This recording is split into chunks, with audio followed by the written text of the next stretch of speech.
Study IQ IAS, अब तैयारी हुई affordable. Hello everyone, a very good morning to all of you. मेरा नाम है चंदन शर्मा और आप सभी का स्वागत है स्टडी IQ के यूट्यूब चैनल पे। सो फ्रेंड्स, जैसा कि आप जानते हैं या जो नहीं जानते हैं उनको हम बता देते हैं कि ये पर्टिकुलर सीरीज इंडियन एक्सप्रेस के एनालिसिस की सीरीज है जो टीम स्टडी IQ ने स्टार्ट की है।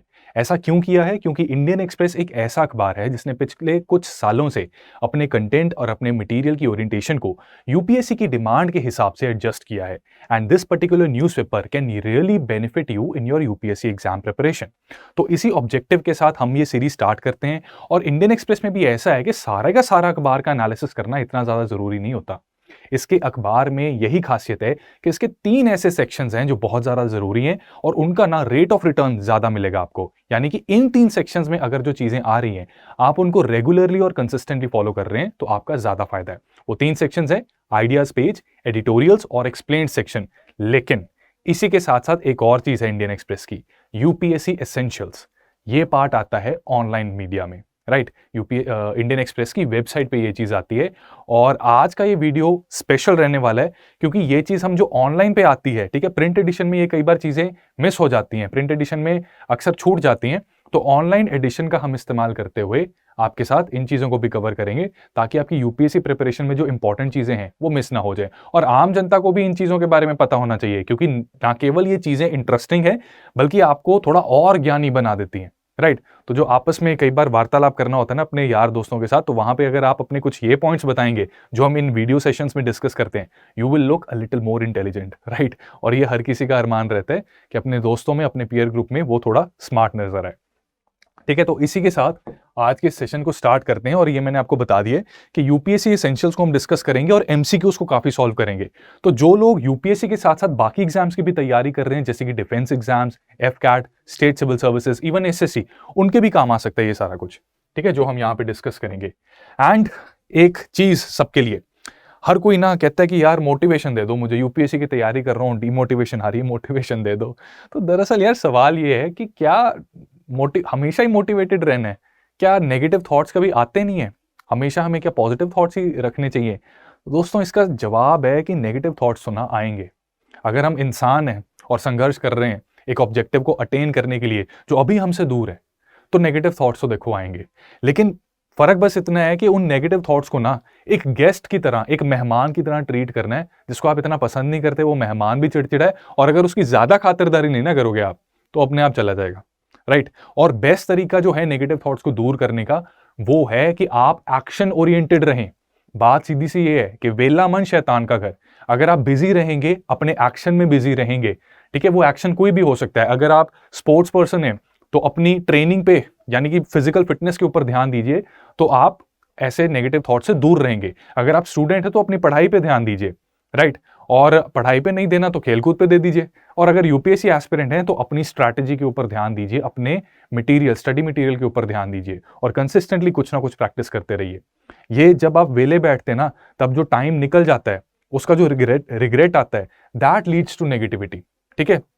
तो हमेशा एक्शन ओरिएंटेड रहना है और इस विश्वास के साथ अपने एक्शंस को रखना है कि जितना जोर मैं लगा रहा हूं या मैं लगा रही हूं, उन जोर में, उन एफर्ट्स में उतनी ही ताकत से पूरे यूनिवर्स का और गॉड का, जिनको भी आप मानते हो, उनकी भी ताकत उन एफर्ट्स में जुड़ रही है जो अल्टीमेटली आपको आपके डेस्टिनेशन के ज्यादा पास लाएगी। तो आपके एक्शंस में टीम स्टडी IQ का भी इक्वल एफर्ट रहेगा और आपकी हेल्प करने के लिए हम अलग अलग कोर्सेज लेके आते रहते हैं। अभी हमने स्टार्ट किया है 2024 को टारगेट करने वाले स्टूडेंट्स के लिए लाइव फाउंडेशन बैच 1। इसके बारे में हम लास्ट में बात करेंगे, लेकिन आपकी इंफॉर्मेशन के लिए बता दूं कि इसके अंदर आपको कोड अगर CS लाइव यूज करोगे तो अभी देखो ईयर एंड सेल चल रही है। तो जो लोग इंटरेस्टेड हैं और इसका इस्तेमाल करना चाहते हैं वो एक्स्ट्रा 1500 ऑफ का डिस्काउंट इस पे ले सकते हैं, ठीक है। इसके बारे में हम लास्ट में बात करते हैं। Let's not deviate from what we have to do. इसके साथ साथ एक इन्फॉर्मेशन इंपॉर्टेंट और भी है दैट फ्रेंड्स, यहाँ पे ना आप लोग इस टेलीग्राम चैनल को ज्वाइन कर देना so that you are in touch with me, you are able to get the PDFs of these sessions. And further मेरे साथ कोई पर्सनल क्वेरी है आपकी या कोई डाउट है, कोई प्रॉब्लम आप फेस करते हैं, नेगेटिविटी थोड़ी सी आ जाती है, तो आप यहाँ पे इंस्टाग्राम इस हैंडल पे भी मुझे फॉलो कर सकते हैं। I am quite active here और मैं कोशिश करता हूँ कि आप में से सभी की क्वेरीज को रिजॉल्व कर दूं, ठीक है। Having said that, let us start with what we are going to do अब, ठीक है। तो बहुत से लोगों ने ये स्वॉट सैटेलाइट, दिस इज नॉट स्वॉट एनालिसिस, ये स्वॉट सैटेलाइट है, ये प्रिंट एडिशन में आया था और इसको शायद आप में से काफी लोगों ने पढ़ भी लिया होगा, लेकिन यूपीएससी एसेंशियल्स में ये दोबारा रिपीट हुआ है, जो कि इंडियन एक्सप्रेस के ऑनलाइन एडिशन पे आता है। तो let us give some extra importance to this topic.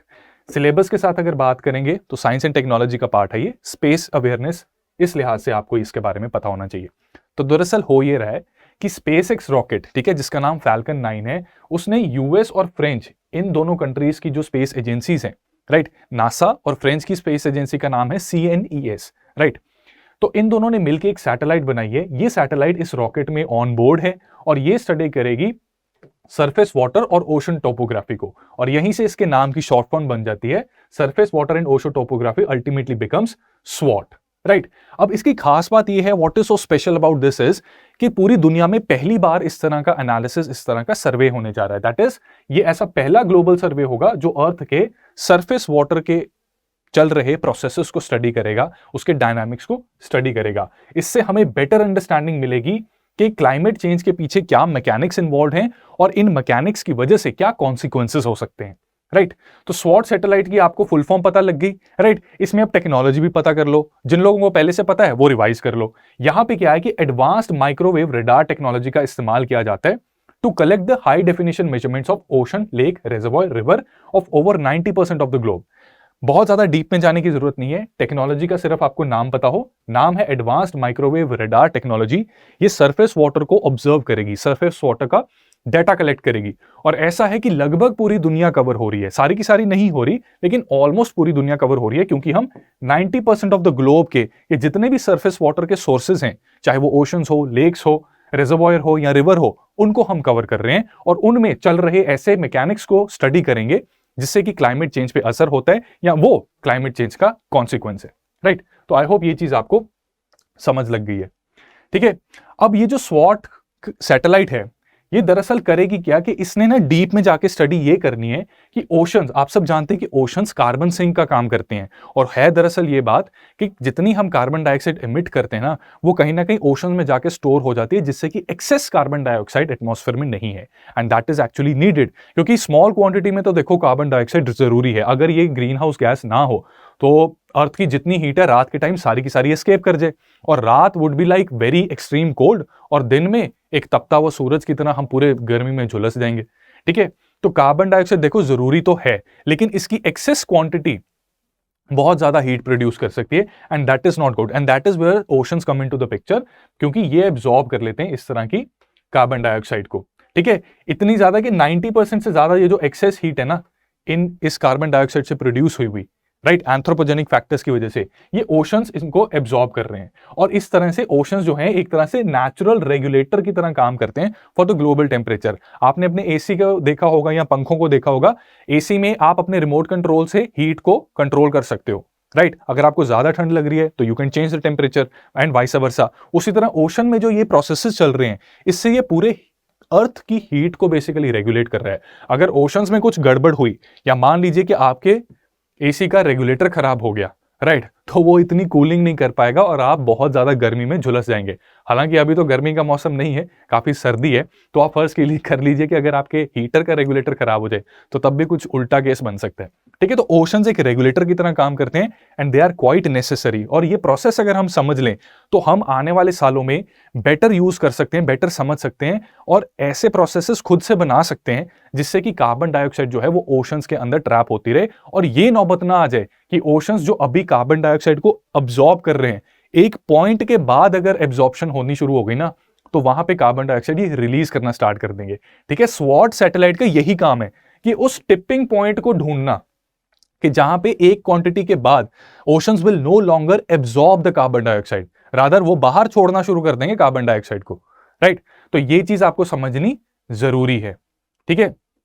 इसी के साथ साथ ये कई सारे ओशन सर्कुलेशन मॉडल्स बनाएगा, वेदर और क्लाइमेट फोरकास्ट भी हम बेटर कर पाएंगे, और जो स्कार्स फ्रेश वाटर सप्लाईज और ड्रॉट स्ट्रिकन रीजन्स हैं, इस स्टडी की वजह से जो सैटेलाइट डाटा कलेक्ट करेगी, यहां पे वाटर की बेटर मैनेजमेंट हो सकती है, ठीक है। ये एडेड बेनिफिट्स हैं, लेकिन सबसे ज्यादा जरूरी तो ये टिपिंग पॉइंट को ढूंढना है, ताकि हम अपनी एमिशन लेवल्स को उतना तक ही रखें, उस काबू में रखें कि ये टिपिंग पॉइंट तक ना हम पहुंच जाए, नहीं तो धरती वाकई एक आग का गोला बन सकती है, राइट। तो क्वेश्चन कुछ ऐसा आएगा आपको, ठीक है। ये हमने एनालिसिस कर लिया। इसमें देखो और करने को तो जितना मर्जी कर लो, लेकिन इतना क्यों करना कि जहां पे आपका एफर्ट ज्यादा लग रहा है बट क्वेश्चन आने की प्रोबेबिलिटी कम है। तो ये क्वेश्चन कुछ इस तरह से आ सकता है आपको, ठीक है। तो यहाँ पे 3 स्टेटमेंट्स दी हुई हैं और सबसे पहले आप देख लो कि करेक्ट स्टेटमेंट पूछी गई है। पहली स्टेटमेंट कह रही है दैट स्वॉट के बारे में पूछा गया। तो पहली स्टेटमेंट कह रही है दैट स्वॉट is a satellite design by NASA and European space Agency. हमने अभी कहा है कि फ्रेंच स्पेस एजेंसी ने इसको बनाया है and French space agency is different from European space agency, जिसकी वजह से पहली स्टेटमेंट हमारी गलत हो जाती है, ठीक है। European space agency is ESA and French space agency is known as CNES, ठीक है। आपका होमवर्क रहेगा सीएनएस की एक बार फुल फॉर्म ट्राई करना फाइंड आउट करने की। इसके बाद ये कह रहा है कि it was recently launched by ISRO to study dynamics of earth surface water. अब देखो ऑब्जेक्टिव जो है इस सैटेलाइट का वो तो ठीक बताया है, लेकिन लॉन्च इसरो ने किया ये गलत हो गया। लॉन्च ये फैल्कन 9 जो स्पेसएक्स का रॉकेट है उसमें हुआ था, तो सेकंड भी गलत हो गई। अब देखो पहली 2 गलत अगर हो गई हैं, ठीक है, तो ठीक है हम अभी आंसर डिड्यूस नहीं कर सकते बट एलिमिनेट कर देते हैं, ठीक है। पहली जब गलत हुई तो हमारा आंसर ऑप्शन ए नहीं बन सकता था, दूसरी भी गलत हुई बी भी नहीं बन सकता, तो यहाँ तो सी है या डी है, राइट। तो थर्ड ऑप्शन भी हमें देखना पड़ेगा। थर्ड ऑप्शन कह रही है that advance radar technology would help स्वॉट to get data of surface water covering nearly entire globe. तो देखो इसमें ना 90% ग्लोब कवर हो रहा है, ठीक है, और यहाँ पे बहुत हार्ड स्टेटमेंट नहीं दी हुई, नियरली लिखा हुआ है, लगभग लिखा हुआ है, तो 90% कैन बी एज्यूम्ड एज लगभग, नियरली एंटायर ग्लोब ही कवर हो रहा है, ठीक है।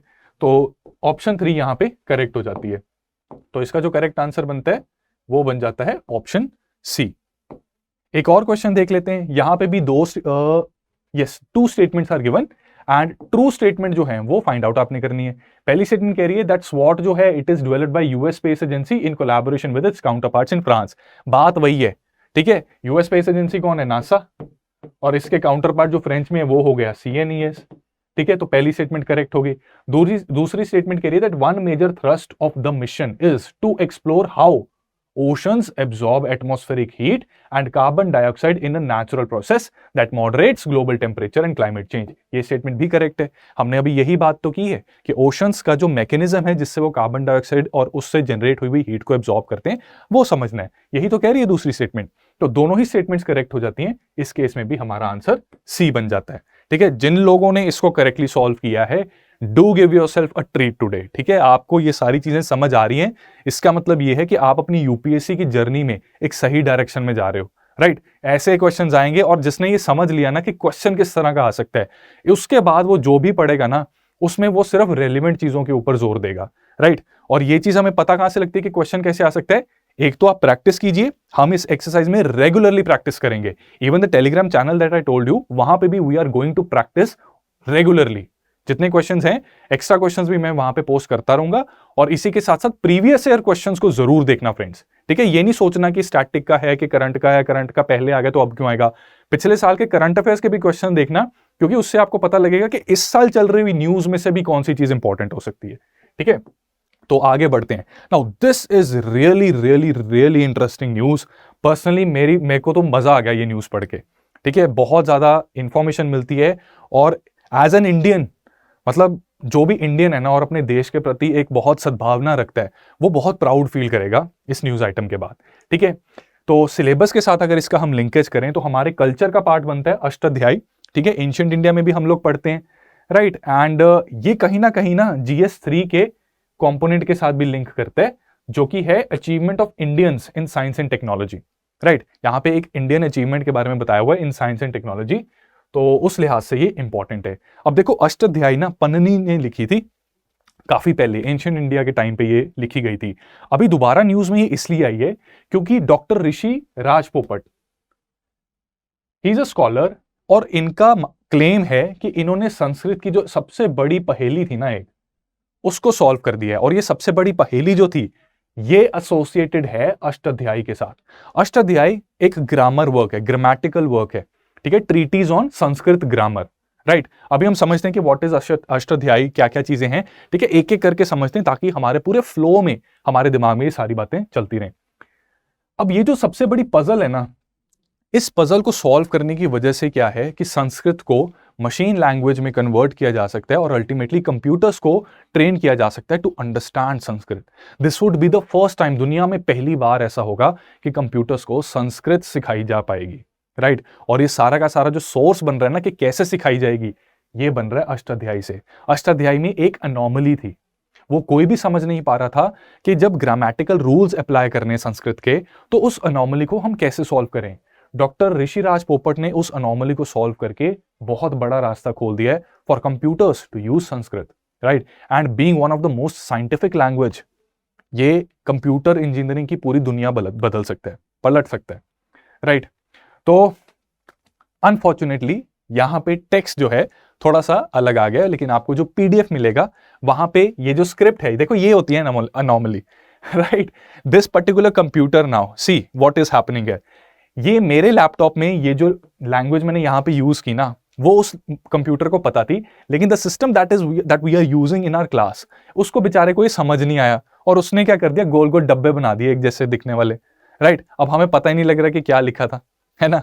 तो ये प्रॉब्लम होती है। लेकिन अगर इस कंप्यूटर में वो स्क्रिप्ट एक तरह से मशीन लर्निंग को दे दी जाए, तो ये वो प्रोड्यूस कर देता जो मैंने इसको इनपुट दी थी, जो मैं लिखना चाहता था, ठीक है। आपकी इंफॉर्मेशन के लिए मैं बता देता हूं, एंड डोंट वरी, पीडीएफ्स में आपको जो लिखा हुआ ना यहाँ पे, वो एग्जैक्टली वैसा मिलेगा। ये बेचारा कंप्यूटर नहीं समझ पा रहा, और यहां से हमारा ये पॉइंट अपने आप क्लियर हो रहा है, राइट, कि क्या बेसिकली ये डेवलपमेंट क्यों सिग्निफिकेंट है।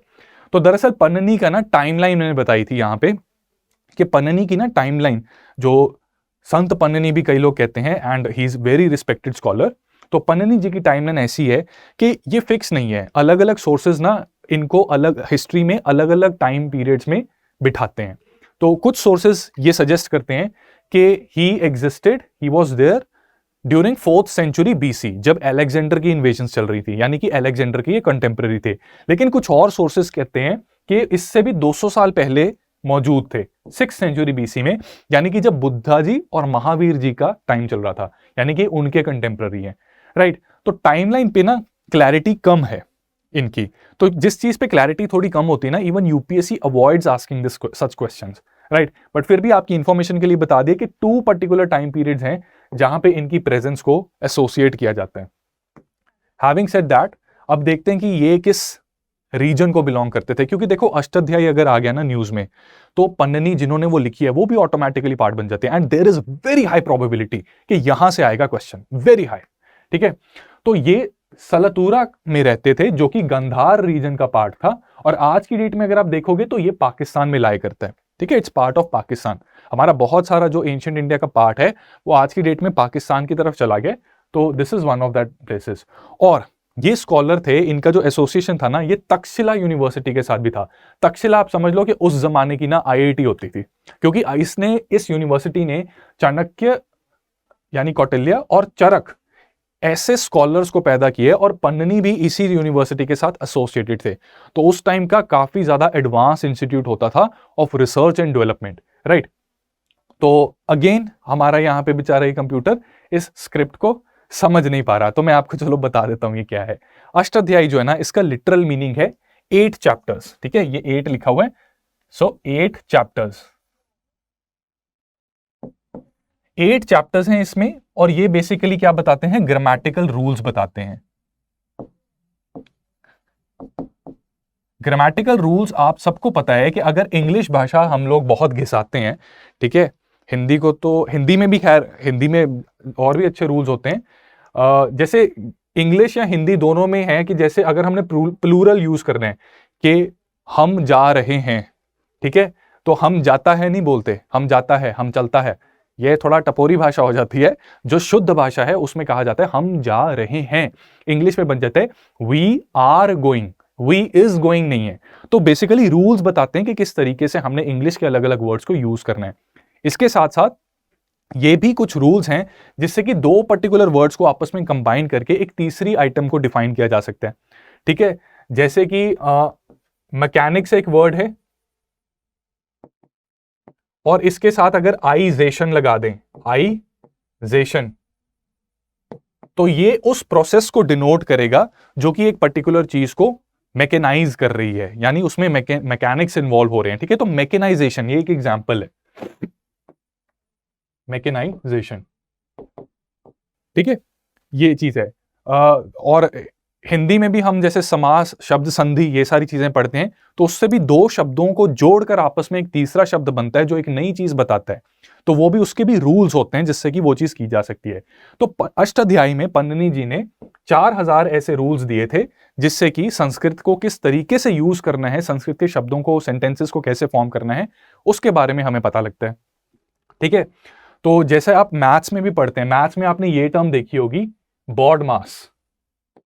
ठीक है, बॉड मास, इसमें अगर आपको कोई इक्वेशन दी होती है तो सबसे पहले आप ब्रैकेट के अंदर की इक्वेशन को सॉल्व करते हैं, उसमें भी सबसे पहले डिवीजन आएगी, उसके बाद मल्टीप्लिकेशन आएगी, फिर एडिशन होगी और लास्ट में होगी सब्ट्रैक्शन। उसी तरह किस तरीके से यूज करना है संस्कृत में वर्ड्स को, उसमें भी एक सीक्वेंस है कि सबसे पहले रूल ए लगेगा, रूल बी लगेगा, फिर रूल सी लगेगा, राइट। तो ये जो 4000 रूल्स है ना, यही सब चीजें बता रहे हैं।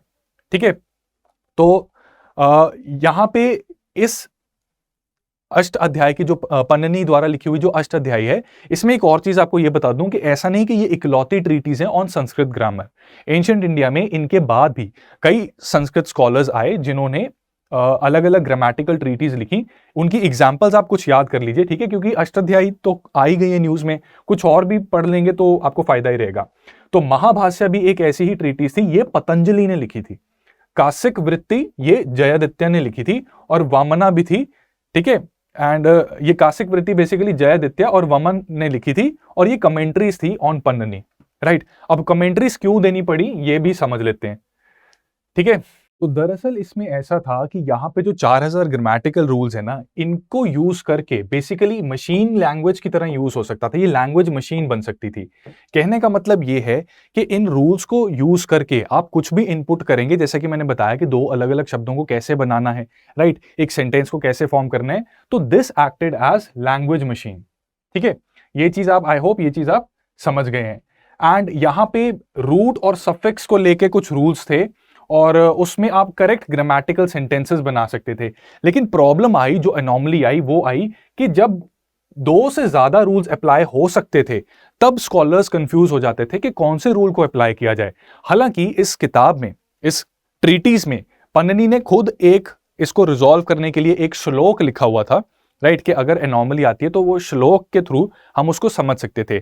अब ब्रिटिश ने, वेस्टर्न थिंकर्स ने जब इस टेक्स्ट को स्टडी किया, इवन इंडियन स्कॉलर्स ने जब इसको स्टडी किया, तो उन्होंने इसको कुछ इस तरह से इंटरप्रेट किया that in the event of conflict, कि 2 से ज्यादा रूल्स में जब कॉन्फ्लिक्ट आता है, जहां पे वो दोनों रूल्स इक्वल स्ट्रेंथ के हैं, तो जो रूल है जो बाद में आएगा सीरियल ऑर्डर में, इस बुक के हिसाब से, इस बुक में एक सीरियल ऑर्डर में रूल्स दिए हुए हैं, जो रूल बाद में आएगा वो रूल को प्राथमिकता दी जाएगी।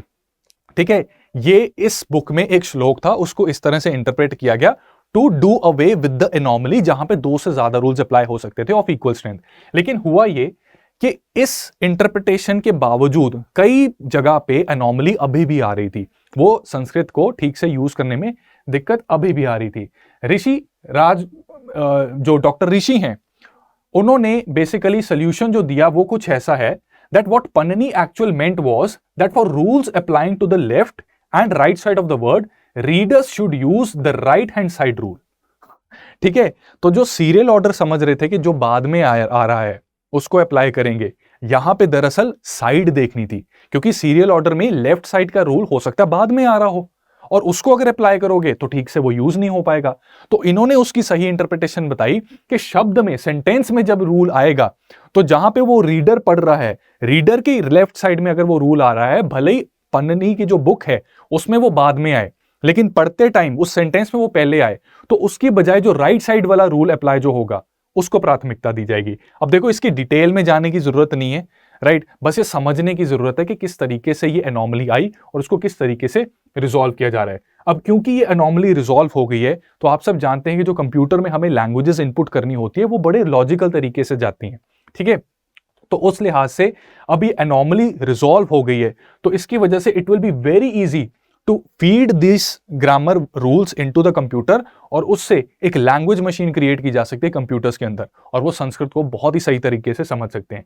ठीक है, एंड दस they will produce grammatically sound words and sentences almost every time, क्योंकि एरर का थोड़ा बहुत चांस तो देखो रहता है। तो ये बहुत बड़ी डेवलपमेंट है, बहुत बड़ी अचीवमेंट है by Indians, right. And question कुछ ऐसा आ सकता है आपको आपको लेफ्ट साइड पे संस्कृत टेक्स्ट दिए हुए हैं, राइट साइड पे उनके ऑथर दिए हुए हैं, आपने करेक्ट को आइडेंटिफाई करना है। तो यहाँ पे बेसिकली जो है ना, महाभाषा और अष्टाध्याय इनको इंटरचेंज कर दिया गया, ठीक है, जो यूपीएससी ऑफन करती है। और करेक्ट जो मैच्ड है वो सेकंड आइटम है, ठीक है। मैं ये कहना भूल गया कि अगर आप इसको खुद सॉल्व करना चाहते हैं, you can pause the video and solve it yourself, but हमने तो यहाँ पे देखो कर ही दिया। और ये इसलिए किया क्योंकि ये चीज हमें पता थी। और अगर मन से किसी चीज को पढ़ोगे ना, पूरी कहानी बना के माइंड के अंदर, तो देखो कहानी को नोट्स में तो नहीं लिखना होता, वो आपके माइंड के पीछे रहनी चाहिए, ठीक है। That should be at the back of your mind, आपके फ्रंट पे रहने चाहिए वो एसेंशियल फैक्ट्स, उस कहानी के मुख्य किरदार। और मुख्य किरदार क्योंकि हमें याद थे, तो हमने क्वेश्चन बहुत आसानी से कर लिया। आंसर इसका ऑप्शन बी है, राइट। एंड अगली न्यूज पे चलते हैं। ये जेमिनाइड मीटियोर शावर से रिलेटेड एक न्यूज है। It deals with the area of space, right.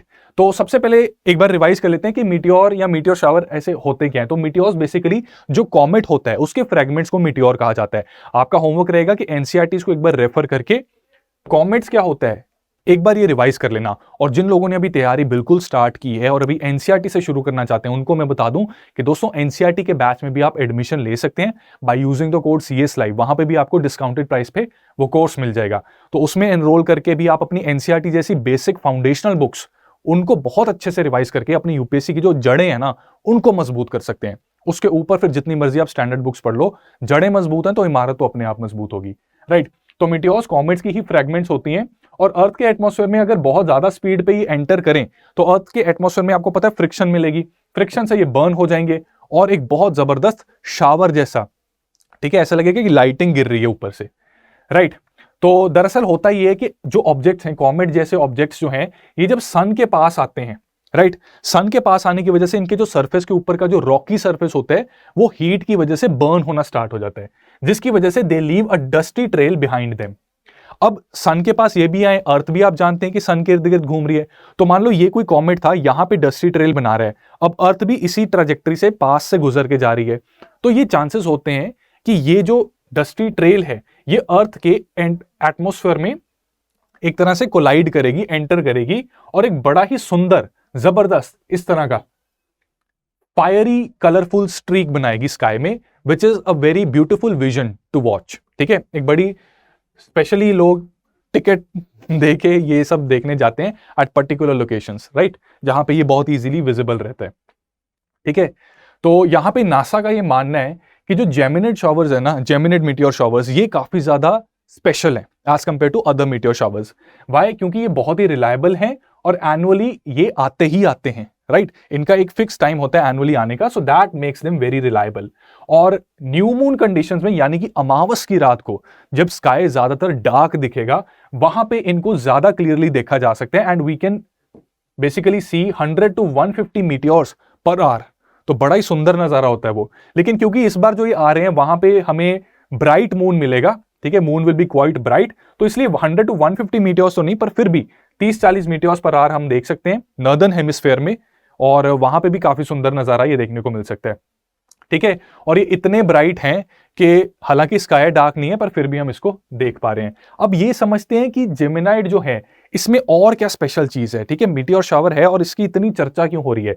तो देखो अभी हमने देखा कि मीटियोर शावर जो है वो कॉमेट के ट्रेल से बनता है और जब एटमॉस्फेयर में आता है तो डेब्रिस बनाता है, वो चीज मीटियोर शावर बनाती है। लेकिन जेमिनाइड्स के केस में क्या है कि ये कॉमेट नहीं बल्कि ये एस्ट्रॉयड, ठीक है, does not come from comet but from an asteroid, and that to a particular asteroid. Asteroid क्या है?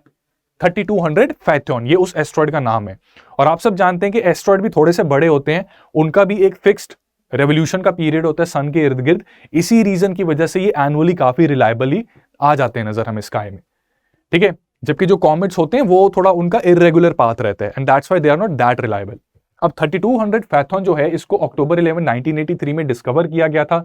इसको जो नाम दिया गया that has been named after Phaethon. ये ग्रीक माइथोलॉजी में एक कैरेक्टर मिलेंगे आपको जो कि बेसिकली सन गॉड, जो वहां पे हेलियोस के नाम से जाने जाते हैं, उनके पुत्र थे, ठीक है। तो स्काई में वही देखा कि सन के इर्द गिर्द घूम रहे हैं, तो सन गॉड उनके पुत्र फैथॉन, ठीक है, वहां से इनको नाम मिल गया। अब यहां पे ऐसा है कि जो ये फैथॉन एस्ट्रॉयड है, जब ये सन के पास आता है इसके रॉक्स वो हीट अप हो जाते हैं, ब्रेक ऑफ करते हैं, और जब अर्थ वहां से पास होती है एक ट्रेल बनती है और जेमिनाइड्स कॉज हो जाते हैं, जैसा कि हमने प्रोसेस अभी समझा, राइट। यहाँ पे बिल्कुल जो मैकेनिक्स हैं, डायनामिक्स हैं, प्रोसेसेस हैं, वो बिल्कुल वही इन्वॉल्व हो रहे हैं। अब ये समझते कि इनका नाम जेमिनिड्स क्यों है, फैथोनिड्स क्यों नहीं है। अगर फैथॉन से बन रहे हैं ये, तो इसका नाम जेमिनिड्स क्यों है? तो इसका रीजन ये है कि अगर आप धरती से देखोगे ना आकाश की तरफ, आकाश देखो एक गोल है, ठीक है। आकाश जो होते हैं ना, आप देखोगे ये ऐसे राउंड दिखेगा आकाश, और इसके जो है ना सेक्टर्स हैं, there are 12 sectors of sky, ठीक है। ये थोड़ा सा मेरा जो एस्ट्रोलॉजी की जो हॉबी है ना, वो यहाँ पे दिखेगी। ये बस समझने के लिए आप सुन लो, ऐसा क्वेश्चन इतना डीप में नहीं आएगा। जो 12 सेक्टर्स है ना, हर एक सेक्टर में एक जोडियक साइन होता है, ठीक है। तो जब आप स्काई में देखोगे, आपको एक पर्टिकुलर सेक्टर में ये मीटियोर शावर नजर आएंगे, और वो जो सेक्टर है ना, दैट कोइंसाइड्स विद जेमिनाई। ये जो राशियां भी बनती है ना, ये भी इन्हीं सेक्टर्स के हिसाब से बनती है। एक पर्टिकुलर टाइम पे एक पर्टिकुलर लोकेशन किस सेक्टर के अलाइनमेंट में है, वहां से ये जोडियक साइंस बनते हैं, राइट। तो ये आप आकाश में देखे एक सेक्टर में बनेंगे, वो सेक्टर जेमिना के साथ कोइंसाइड करता है, और धरती से देखो तो लगता है कि जेमिनी की तरफ से, जेमिनी कॉन्स्टेलेशन की तरफ से वो आ रहे हैं ये शावर्स, राइट। तो इसलिए इनका नाम पड़ गया जेमिनिड मीटियोर शावर्स। लेकिन ऐसा नहीं है कि इनका origin, source of origin Gemini है, क्योंकि अभी हमने देखा सोर्स ऑफ ओरिजिन क्या है, Phaethon asteroid 3200, right. So although they appear कि जेमिनी की तरफ से आ रहे हैं, but Gemini is not the source of this meteor. और ऐसा भी नहीं है कि जेमिनी कॉन्स्टेलेशन की तरफ ही सिर्फ देखोगे तो ही नजर आएंगे, ठीक है। हालांकि जब इनिशियल फेजेस में जब नजर आते हैं ना, तो जेमिनी की तरफ से ही आते हैं, लेकिन यहां से आने के बाद ना वो हर डायरेक्शन में ऐसे फैल जाते हैं, ठीक है। So they appear to come from Gemini, but when they enter the earth's atmosphere, वो ऐसे फैलेंगे कि आकाश में आप कहीं भी देखोगे वो आपको दिख जाएंगे, ठीक है। लेकिन सोर्स जो है, वो आते हुए नजर जो आएंगे ना, वो जेमिनी से आएंगे। आई होप ये चीज क्लियर है आपको, ठीक है। तो ऐसा क्वेश्चन आ सकता है यूपीएससी में। If you want to solve this question yourself, you can pause the video, solve it. हम यहाँ पे इसको साथ साथ पढ़ते हुए करेंगे, ठीक है। तो यहाँ पे आपको करेक्ट स्टेटमेंट्स आइडेंटिफाई करनी है रिगार्डिंग जेमिनिड शावर। और पहली स्टेटमेंट कह रही है that it originates from an asteroid known as 3200 Phaethon, this is correct. Second statement कह रही है that they are named after Geminid, they are named after Gemini the constellation that acts as the source of Geminid shower. ये गलत है, हमने अभी पढ़ा, source तो यही बन रहा है, ठीक है। ओरिजिनेट अगर यहां से करते हैं, ठीक है। और यहां पे आप ये भी देख सकते हो कि अगर पहली स्टेटमेंट गलत है तो दूसरी, पहली स्टेटमेंट सही है तो दूसरी गलत होगी, एंड वाइस वर्सा। तो मतलब हमारा डी और सी ऑप्शन भी आंसर नहीं हो सकते, ठीक है। ध्यान से पढ़ोगे ना, अगर पहली ठीक है तो फिर दूसरी तो गलत होनी चाहिए, कि ये थोड़ी ना फिर जेमिनी कॉन्स्टेलेशन थोड़ी ना सोर्स बनेगा। लेकिन कुछ लोगों को यहां भी कंफ्यूजन आ सकती है, उनको लग सकता है कि ये एस्ट्रॉइड क्या पता जेमिनी कॉन्स्टेलेशन का पार्ट हो, राइट। तो इसलिए फैक्चुअल नॉलेज यहां पे जरूरी है। First statement is correct, second is incorrect, तो आंसर इसका ऑप्शन ए बन जाता है। और हमने जितना पढ़ा है ना, इसके बेसिस पे आप ऐसे क्वेश्चन सॉल्व कर पाएंगे। लास्ट मुद्दे पे आते हैं। यूपीएससी एसेंशियल्स में जो मुद्दा डिस्कस किया था वो था काकोरी ट्रेन इंसिडेंट। आप सबने ये हिस्ट्री में स्टैटिक पार्ट के तौर पे डेफिनेटली पढ़ रखा होगा, तो ये बेसिकली आपकी रिवीजन रहेगी। और जिन्होंने नहीं पढ़ा, अभी अपनी तैयारी अच्छे से नहीं स्टार्ट की, अगेन मैं रिमाइंड करा दूं, हमारा लाइव फाउंडेशन कोर्स 1 स्टार्ट हो चुका है, जिसकी क्लासेस 2 जनवरी से स्टार्ट हो रही हैं। So do check out the links, और अगर आप उसमें एनरोल करना चाहते हैं, टाइमली कर लीजिए। अभी जो डिस्काउंट चल रहा है ना, by using the code CS live, इसका भी इस्तेमाल कर लेना। ये लिमिटेड टाइम पीरियड का ही ऑफर है, उसके बाद the prices will increase, right. So don't think much, अगर मन में इरादा है तो उस इरादे को अपने मुकाम तक पहुंचाने के लिए you can take the maximum benefit out of this course. तो coming to the context here, तो अभी रिसेंटली देखो 17 और 19 दिसंबर अभी रिसेंटली निकल के गए हैं। तो 1927 में, ठीक है, अराउंड 1927 जो 4 रेवोल्यूशनरी से उनको हैंग किया गया था। राजेंद्र लेरी, अशफाकुल्ला खान, राम प्रसाद बिस्मिल और ठाकुर रोहन सिंह। राजेंद्र लेरी को दिसंबर 17 में हैंग किया गया था, और बाकी तीनों को दिसंबर 19 पे। वाई? क्योंकि ये काकोरी ट्रेन इंसिडेंट में इन्वॉल्व थे। अब काकोरी ट्रेन इंसिडेंट का बैकड्रॉप समझते हैं। 1922 से ये कहानी दरअसल स्टार्ट होती है, जब नॉन कॉपरेशन मूवमेंट को लॉन्च किया गया था by Gandhi ji. That movement was based on satyagraha and non violence, right. लेकिन चौरी चौरा इंसिडेंट आप सब जानते हैं जब हुआ, हमने 10th की एनसीईआरटी में भी ये पढ़ रखा है। चौरी चौरा इंसिडेंट की वजह से गांधी जी को लगा कि ये मूवमेंट वायलेंट हो सकती है, और उस टाइम पे लोग इतने ज्यादा नहीं थे, मासेस का जो स्ट्रेंथ थी ना वो इतनी ज्यादा नहीं थी, और अंग्रेज सरकार वायलेंस का जवाब वायलेंस से देती, भारत का बहुत नुकसान हो जाना था। इट वॉज ओनली 1940s जब इतना बड़ा बेस बन गया फ्रीडम स्ट्रगल का, कि उस टाइम पे अगर लोग वायलेंट हुए ना तो सरकार रोक नहीं सकती उन लोगों को। इस टाइम पे सरकार को रोकना मुश्किल था, और 1940s में जब क्विट इंडिया मूवमेंट हुई उस टाइम पे लोगों को रोकना मुश्किल था, इसलिए उस टाइम पे गांधी जी ने कुछ नहीं बोला। लेकिन अगर यहां पे ये मूवमेंट कॉल ऑफ ना करते तो क्या होना था कि ब्रिटिश ने बहुत जोर से ऐसा दबाना था इंडियंस को कि हमारी शायद स्ट्रगल दोबारा उठ ही ना पाती, राइट। तो क्रिटिकल एनालिसिस भी इसका बनता है, but let's not go too much deep, यहाँ पे मेन चीजें समझ लेते हैं।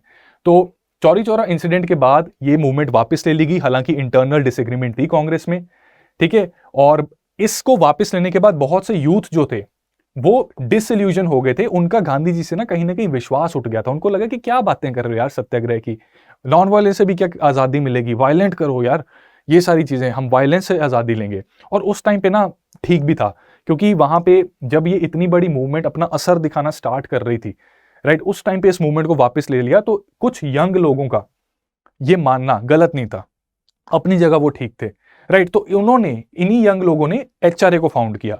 एचआरए के फाउंडिंग मेंबर्स की अगर बात करें तो राम प्रसाद बिस्मिल, अशफाकुल्ला खान, सचिंद्रनाथ बख्शी और जोगेश चंद्र चैटर्जी, ये मेन लोग थे जो एचआरए की फाउंडेशन में इन्वॉल्व थे, जिनमें से 2 को फांसी भी दे दी गई थी बाद में, राइट। इनका मैनिफेस्टो रिलीज हुआ था जनवरी 1, 1925 को, जिसका टाइटल था क्रांतिकारी, ये याद कर लेना, ठीक है। कोमागाटा मारू, ये आपने शायद पढ़ा होगा, नहीं पढ़ा तो पढ़ लेना। उनका भी एक मैनिफेस्टो था, उसका नाम कुछ और था, ठीक है, उनकी पार्टी के नाम से कुछ था, राइट। और यहां पे क्रांतिकारी है, ठीक है, गदर पार्टी और क्रांतिकारी, राइट। तो यहां पे कंफ्यूज नहीं होना आपने। तो इनका बेसिकली ऑब्जेक्टिव था कि जो पॉलिटिक्स का एरिया है ना, उसमें एक ऐसी federal Republic of United states से एस्टैब्लिश करना चाहते हैं जहां पे आर्म्ड रेबिलियन करके जो फॉरेन पावर है उसको बाहर निकाला जाएगा, राइट। यूनिवर्सल सफरेज होगी। यूनिवर्सल सफरेज का मतलब ये नहीं कि सब लोगों को सफर करवाया जाएगा, इसका मतलब ये है कि सबके पास वोटिंग का अधिकार होगा, राइट। और सोशलिस्ट प्रिंसिपल्स फॉलो किए जाएंगे, समाजवादी प्रिंसिपल्स, जो वो सारे सिस्टम्स को अबॉलिश किया जाएगा जो कि एक्सप्लॉयटेशन करवाते हैं एक इंसान की दूसरे इंसान से, वो सारे सिस्टम्स ऐसे अबॉलिश कर दिए जाएंगे, जिसमें बेसिकली जमींदारी और इस तरह के सिस्टम जो हैं, छुआछूत की जो प्रॉब्लम है, उसको अबॉलिश करने की यहां पे बात की जा रही थी इस मैनिफेस्टो में, ठीक है। अब काकोरी ट्रेन इंसिडेंट की अगर बात करें, ये इंसिडेंट इस पार्टी के मुख्य कार्यकर्ताओं ने 9 अगस्त 1925 में इसको अंजाम दिया था। तो हो दरअसल ये था कि नंबर 8 डाउन ट्रेन, डाउन का मतलब यहां पे ये है कि एक पर्टिकुलर स्टेशन में ना टर्मिनोलॉजी दी जाती है ट्रेन को, अप एंड डाउन। तो वो जो एक डायरेक्शन में जा रही हो ना, तो उसको डाउन या अप इस तरह से दिया जाता है। सो बस ये याद रख लो कि नंबर 8 डाउन ट्रेन जो शाहजहांपुर से लेके लखनऊ जा रही थी, जिसमें अंग्रेजी खजाना था, और अंग्रेजों का क्या था, हमारा ही लूटा हुआ खजाना वो लेके जा रहे थे, उस ट्रेन को इन्होंने लूटा, ठीक है। तो ये ट्रेजर इनको भी लगता था कि हमारा वैसे भी इंडियंस का ही है, तो अंग्रेजों का उस पर कोई अधिकार नहीं है। और इस चीज को अंजाम देके ये एक पब्लिक अटेंशन लेना चाहता थे अपने पार्टी और उसके ऑब्जेक्टिव्स के प्रति, और इसी के साथ साथ कुछ बेसिकली फंडिंग भी इनको चाहिए थी अपने ऑपरेशंस को कैरी ऑन करने के लिए, ठीक है। लेकिन प्रॉब्लम ये हुई कि सब कुछ चल रहा था और पब्लिक सिंपैथी भी इनको मिल जानी थी, राइट, पब्लिक सपोर्ट भी मिल जाना था, लेकिन एक ना मिस फायरिंग हो गई यहाँ पे। एक माउजर गन से एक पैसेंजर जो थे अहमद अली, राइट, एक लॉयर थे, इनकी मृत्यु हो गई। तो इस वजह से अंग्रेजों ने इनके ऊपर टेररिस्ट का ठप्पा लगा दिया, और आम जनता भी, क्योंकि एक जान चली गई, तो आम जनता ने भी इनको कहीं ना कहीं थोड़ा इररिस्पॉन्सिबल समझा, जिसकी वजह से इनका जो प्लान है वो पूरी तरह सक्सेसफुल नहीं हो पाया। It was only letter when इनके इसमें, अच्छा ये भी बात बता दूं कि इसमें सिर्फ चंद्रशेखर आजाद ही ऐसे मुख्य कार्यकर्ता थे इस पार्टी को बिलोंग करने वाले, और इस इंसिडेंट में इन्वॉल्व वो थे जो बच गए, बाकी सब जितने थे वो पकड़े गए थे और उनको फांसी दे दी गई थी। तो चंद्रशेखर आजाद जी ही आगे जाके भगत सिंह से मिलते हैं, राजगुरु सुखदेव से मिलते हैं, एक नई रीजुविनेटेड एचआरए बनती है, ठीक है, एचएसआरए वो बन जाती है, और उसके बाद उनका मास बेस बढ़ा था, और अल्टीमेटली वो अपने ऑब्जेक्टिव जो इनके फाउंडर्स ने सोचा था वो बाद में जाके फुलफिल हुआ। तो ऐसा ही होता है, फाउंडेशन अगर स्ट्रांग हो, ठीक है, तो आगे भी फिर सक्सेस मिल ही जाता है, ठीक है, कभी ना कभी वो मिल ही जाता है, राइट। तो क्वेश्चन कुछ ऐसा आ सकता है, आपको 2 स्टेटमेंट्स दी हुई है, करेक्ट आइडेंटिफाई करनी है। पहली स्टेटमेंट कह रही है, in the incident of Kakori the main conspirator was Ram Prasad Bismil. Is this statement true? Yes, this is true. Ram Prasad Bismil was the main conspirator, और उनको पकड़ लिया गया था, फांसी भी दे दी गई थी, and he was also the founder of HRA. The Kakori train robbery incident took place 16 kilometres away from Lucknow on 9 अगस्त 1924। अब देखो, बिल्कुल हार्ड डाटा भी नहीं पता ना, जैसे कि 16 किलोमीटर अवे फ्रॉम लखनऊ 9 अगस्त था कि नहीं था, ईयर पता है तो भी आप कर लोगे, ईयर 1925 था। सेकंड स्टेटमेंट गलत हो जाती है, आंसर आपका ऑप्शन ए बन जाता है, ठीक है। बट अपनी नॉलेज के लिए आप याद रख लो कि 16 किलोमीटर अवे ही थे लखनऊ से जब ये इंसिडेंट हुआ, और 9 अगस्त को ही ये कैरी ऑन करवाया गया था। अब आपने बताना है कि who among the following was not the founder of Hindustan Republic association. आपके ऑप्शंस है राम प्रसाद बिस्मिल, अशफाकुल्ला खान, सचिंद्रनाथ बख्शी एंड भगत सिंह। तो इसका करेक्ट आंसर है भगत सिंह, क्योंकि तब ये एचआरए के मेंबर नहीं थे। इट वाज ओनली लेटर, जब भगत सिंह थोड़े बड़े हो गए थे, कॉलेज स्टूडेंट हो गए थे, जब उन्होंने एचआरए को ज्वाइन किया। So the correct answer to this question is option D. और इसी के साथ आज का हमारा लेक्चर समाप्त होता है। मैं उम्मीद करता हूं कि आपको ये लेक्चर पसंद आया। अगर पसंद आया तो do give it a thumbs up. और जाने से पहले, ठीक है, आपको इस कोर्स के बारे में थोड़ी इंफॉर्मेशन दे दूं, क्योंकि देखो हमारा काम है आपको सही इंफॉर्मेशन देना so that you are able to make an informed decision. दोस्तों, ये लाइफ फाउंडेशन कोर्स जो है ना, इसमें कई घंटों की लाइव क्लासेस होंगी, राइट। क्लासेस 2 जनवरी से स्टार्ट हो रही है 6 बजे तक। और ऐसा नहीं कि एक बार लाइव क्लास होगी तो आप दोबारा उस क्लास को एक्सेस नहीं कर सकते, वो आपके सिस्टम पे हमेशा अवेलेबल रहेगी। You can access it any time, right. और वैलिडिटी भी इसकी अप टू 2 years है, so you can do that. And selected और रिटायर्ड IAS IPS ऑफिसर्स की जो मेंटरशिप है वो वहां पे आपके सारथी का काम करेगी। वो ऐसी गाइडेंस देंगी, वो उनको सबको पता है कि क्या क्या जिटर्स आते हैं, क्या क्या जर्नी में प्रॉब्लम्स आती हैं। तो उनकी गाइडेंस से आपकी प्रोबेबिलिटी इस एग्जाम को क्लियर करने की बहुत ज़्यादा इंप्रूव हो सकती है। तो जो लोग अभी स्टार्ट कर रहे हैं, ठीक है, डिसाइड कर लिया कि 2024 में एग्जाम देना है, ठीक है, इर्रेस्पेक्टिव कि आप कॉलेज में हैं या आपने जॉब की है, मैं सजेस्ट करूंगा कि अगर डिसाइड कर लिया ना 2024 का, तो do enrol in this course. एक बार ये कोर्स में एनरोल हो गए तो एक डिसिप्लिन टाइम बाउंड तरीके से आप अपना पूरा सिलेबस कवर कर पाएंगे, along with revision, along with practice MCQs, practice test and various other benefits. तो एनरोल करने के लिए check out the links in the description and use code CS Live to avail the discount offer. ठीक है, CS Live code use करके आप इस पे, अभी हॉलीडे सीजन में डिस्काउंट चल रहा है तो एडिशनल डिस्काउंट इस पे मिल रहा है, you can use that. Having said that, I would like to wind up this session. बहुत अच्छा लगा आप सबसे मिलके आज। Wish you all the best friends, thank you so much. Study IQ IAS, अब तैयारी हुई अफोर्डेबल।